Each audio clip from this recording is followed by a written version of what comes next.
ka isi ede ya otu a ka ọ bụ otu a otu a ka ọ bụ otu a ngwa ndị niile ahụ ụzọ na ndị niile ahụ Ọkafọ ama come closer, let me tell you.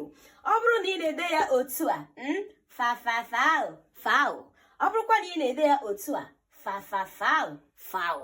n'ihi na iwu na-achịkwa asụsụ Igbo kwuru sị kpọmkwem na mgbochi ume adịghị emechi okwu n'asụsụ Igbo n'ihi na ndị Igbo adịghị eme ihe a kpọrọ open syllabic format nke ndị bekee na-eme, ya bụ na ụdị ume nwere ike mechie okwu maọbụ mgbochi ume emechie okwu, mana n'asụsụ Igbo anyị naanị ụdị ume na-emechi okwu n'asụsụ Igbo.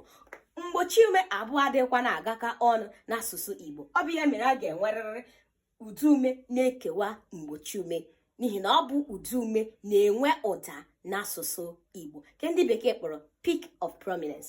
Ọ dị mma, ọtụtụ ndị ekwuola sị ihe mere na anyị ji etinye ya narị bụ iji gosi na ọ bụ aha mmadụ. Onye gwakwara nụ gị?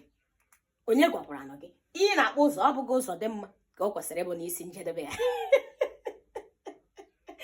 Ọ dị mma, ọ bụrụ na ị na-edebe ya ụta, biko gbaa ngwa ga-awepụ ya. Ị nọ ihe m na-agwa gị ugbu a na ọ bụ ihe ị kwesịrị ime. Enweghị ihe dị otu a n'asụsụ Igbo dịka iwu na-achịkwa asụsụ Igbo siri dị, usoro okwu nke asụsụ Igbo siri dị. Ama m na o nwere ihe mụtara. Ngwa tụsaa ozi ya ngwa.